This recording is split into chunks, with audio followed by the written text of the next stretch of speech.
آل عمران آیت نمبر 173, 174, 175. اس کے شان نزول کیا ہے؟ جنگ احد کے بعد ابو سفیان جنگ احد میں سردار تھا، جنگ کو لیڈ کر رہا تھا، مشرک مکہ کی طرف سے سارے مشرک جو آئے تھے. ابو سفیان بعد میں ایمان لا لیے، صحابی رسول ہے، ابھی ان کو تو صحابی رسول ہے رضی اللہ تعالیٰ عنہ کہیں گے، مگر اس ٹائم پہ وہ ایمان نہیں لائے تھے، مشرکوں کی طرف سے سپہ سالار بن کے آئے ہوئے، اب جنگ کو لیڈ کر رہے ہیں. جنگ ختم ہو گئی. جنگ ختم ہونے کے بعد جو ہے نا آواز دیتے کہ تم میں محمد موجود ہے صلی اللہ علیہ وسلم. اب نبی کریم صلی اللہ علیہ وسلم صحابہ کو بولے کچھ نہیں کرنا، اس کو بولنے دو جو بول رہا ہے. تم میں ابو بکر موجود ہے رضی اللہ تعالیٰ. ابو سفیان آوازیں دے رہا ہے. تم میں عمر موجود ہے رضی اللہ تعالیٰ. حضرت عمر رضی اللہ تعالیٰ عنہ کو برداشت نہیں ہوا. حضرت عمر رضی اللہ تعالیٰ عنہ پکارے محمد رسول اللہ ہم میں موجود ہے، ابو بکر صدیق رضی اللہ عنہ میں موجود ہے، اور عمر بن خطاب ہم میں موجود ہے. تو اس نے پھر جواب دیا کہ جنگ بدر کا بدلہ پورا ہو گیا، ہمارے 70 مرے تھے اور تمہارے 70 مر گئے، آج بدلہ پورا ہو گیا. تو حضرت عمر رضی اللہ تعالیٰ جلال میں آتے ہیں، کیسا بدلہ پورا ہو گیا، کیسا برابر ہو گیا؟ تمہارے جو 70 مرے تھے وہ جہنم میں گئے، ہمارے 70 جو انتقال ہوا وہ جنت میں گئے. کیسا جواب تھا. تو وہ جو ہے نا لڑی بات ہوئی، وہ چلا گیا، کیونکہ جنگ کا رزلٹ نہیں آیا، کیونکہ ایک طرح رک گئی بات. تو 70 جب شہید ہو گئے مسلمانوں کے، انہوں نے جنگ روک دی اور وہ چلے گئے واپس. جب وہ چلے گئے جانے کے بعد تھوڑی دور جانے کے بعد اس نے خیال کیا کہ پھر ہم ان پہ حملہ کرتے ہیں. اس کے اوپر شان نزول ہوئی. جنگ احد کے بعد پھر ابو سفیان نے جو ترتیب بنائی کہ ہم پھر حملہ کرتے ہیں، اس آیت پہ اس معاملے پہ شان نزول ہے. تو اس نے کیا کیا کہ اس نے سوچا کہ ہم دوبارہ مسلمانوں پہ حملہ کرتے ہیں، کیونکہ یہ تو فتح پوری ہوئی نہیں، انکمپلیٹ جیت ہے. تو وہ لوگ مسلمان بھی زندہ ہے، باقی ہے، وہ لوگ اپنی جگہ چلے گئے، ہم اپنی جگہ چلے جا رہے ہیں. ان کے 70 شہید ہوئے صرف، تو اس کو ذرا تکلیف تھی. یہ بات نبی کریم صلی اللہ علیہ وسلم کو پتہ چلی. اب جنگ احد ہو کے 12 گھنٹے بھی نہیں گزرے، مثال دے رہا ہوں. اب وہ گیا ہوگا نا، تھوڑی دور گیا ہوگا، سوچا. اب ایک دن بھی نہیں گزرا برابر. اب نبی کریم صلی اللہ علیہ وسلم نے اعلان فرمایا کہ اللہ کے لیے جہاد کے لیے ریڈی ہو جاؤ. اعلان ہو گیا. اب دیکھو ایک دن جنگ احد میں کتنی پریشانی ہوئی مسلمانوں کو. وہ پریشانی کیوں ہوئی؟ نبی کریم صلی اللہ علیہ وسلم کی ایک نافرمانی ہوئی. ایک نافرمانی سے جیتی ہوئی بازی ہار میں بدل گئی، مگر پوری ہار تو مکمل نہیں ہوئی، جنگ کا فیصلہ ہی نہیں ہوا، وہ لوگ چلے گئے. مگر جو تکلیفیں ہوئی ہے ایک نافرمانی سے. اب اتنے زخمیوں سے چورے صحابہ کرام. نبی کریم صلی اللہ علیہ وسلم ارشاد فرما رہے ہیں کہ جنگ کے لیے تیار ہو جاؤ. اب جیسا ہی جنگ کے لیے تیار ہو جائے تو صحابہ کرام اپنے چیزیں لا کے ریڈی ٹھہر گئے. کل تکلیف میں تھے، زخموں میں ہیں، اور صحابہ کرام پورے ریڈی ہے نبی کریم صلی اللہ علیہ وسلم کے ساتھ. اب یہ معامل دیکھ کے اب آگے بڑھ رہے ہیں، اس جگہ پہ جانا ہے جہاں پر وہ ٹھہرا ہوا ہے ابو سفیان. تو ایک بندہ جو بعد میں ایمان لا لیے صحابی، ان کا نام یاد نہیں ہے، وہ مکے کی طرف جا رہے تھے. ابھی جو ہے نا کافر تھے، ابھی مشرک تھے، ابھی ایمان نہیں لائے. تو انہوں نے دیکھا کہ یہ مسلمانوں کی حالت دیکھو، ابھی کل لڑائی ہوئی ہے، اتنے زخموں سے چورے، نبی کی ایک آواز سے پھر تیار ہو گئے یہ لوگ.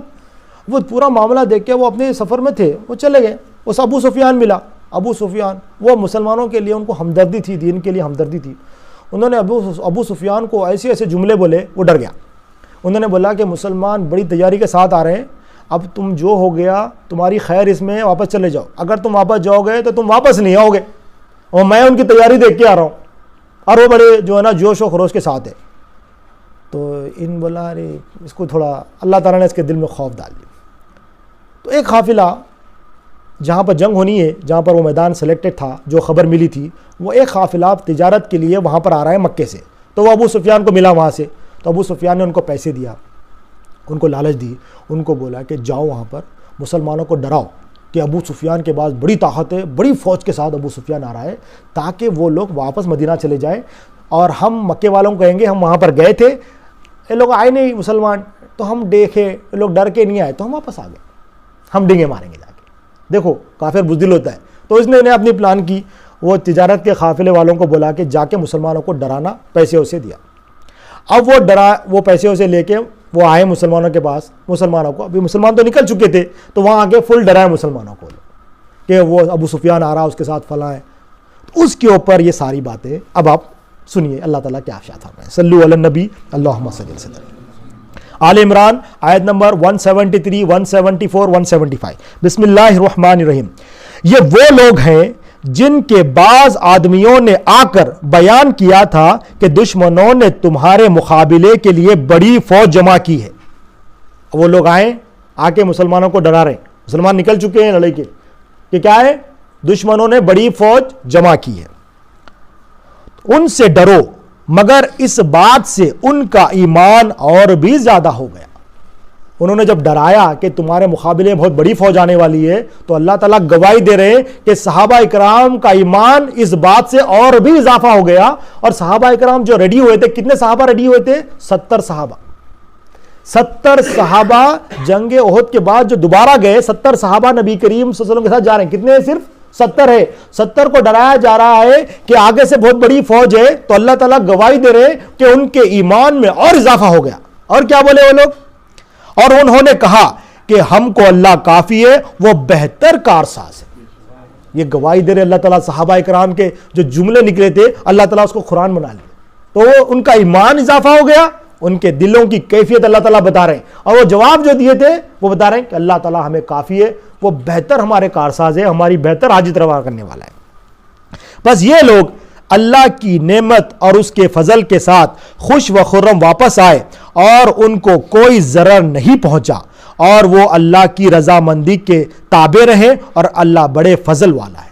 وہاں پہنچے تو وہ تو آئے نہیں, تو وہاں نہیں آیا, تو تجارت کا قافلہ آیا تھا, ان سے تجارت کرے اور مال کمائے اور تجارت کا سامان لے کے واپس آئے. تو اللہ تعالیٰ کہہ رہے انہوں نے ہم پر ایمان رکھا, ہم پہ بھروسہ کیا, ان کو ذرہ بھی نقصان نہیں ہوا, اور تجارت کا چیز کما کے کر کے وہ خوشی سے واپس آ گئے. اللہ تعالیٰ اس کی پوری. تو بات کیا سمجھ میں آئی؟ ایمان کی بات ہے, ایمان کی بات ہے. جب ایمان داخل ہو جائے گا تو کسی سے ڈر نہیں ہوگا. جس سے ڈر ہو رہا ہے اللہ کے سوا, وہ کیا ہے؟ حضور غوث الثقلین رضی اللہ عنہ نے کیا فرمایا؟ معبود ہے. ایمان والے کو ڈر کس سے ہوگا؟ صرف اللہ تعالیٰ سے. ڈر جو ہے نا, تفسیر نعیمی میں 3 قسم کے بتائے گئے. ڈر جو ہوتا ہے, ایک ڈر ہوتا ہے دوزخ سے, عذاب سے. تو یہ ڈر مسلمانوں کے لیے جو زبان سے اقرار کرتے ہیں وہ عذاب سے ڈرتے ہیں, اور جو ہے نا اللہ تعالیٰ کے دوزخ سے ڈرتے ہیں.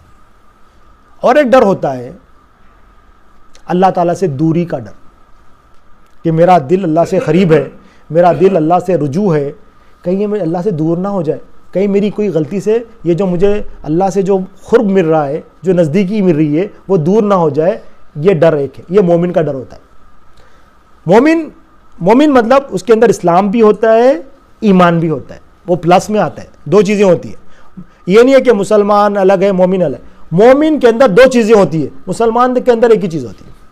تو مومن دوزخ کی بات بھی ہوتی ہے, اس کے اندر اللہ کے عذاب کی بات بھی ہوتی ہے, مگر اللہ سے جو ڈرتا ہے, کس سے ڈرتا ہے؟ دوری سے, کہ اللہ سے میں دور نہ ہو جاؤں. ایک تیسرا ڈر ہوتا ہے, فرمایا اللہ کی ناراضگی سے ڈرتا ہے. تیسرا ڈر کیا ہوتا ہے؟ اللہ کی, وہ کیا ہے؟ وہ محسن کا ہے, اسلام, ایمان, احسان. مسلمان جو ڈرتا ہے دوزخ سے, عذاب سے. مومن جو ڈرتا ہے اللہ سے دوری سے. محسن جو ڈرتا ہے کسے ڈرتا ہے؟ اللہ تعالیٰ کی ناراضگی سے ڈرتا ہے, کہ اللہ تعالیٰ مجھ سے ناراض نہ ہو جائے. اس کو وہ نہیں بتایا تھا کہ کیا ہو رہا ہے, اللہ کی ناراضگی نہیں ہونی چاہیے, اللہ تعالیٰ مجھ سے ناراض نہ ہو. صلو علی النبی اللہم صلی علی سیدنا محمد و علی آلہ وسلم.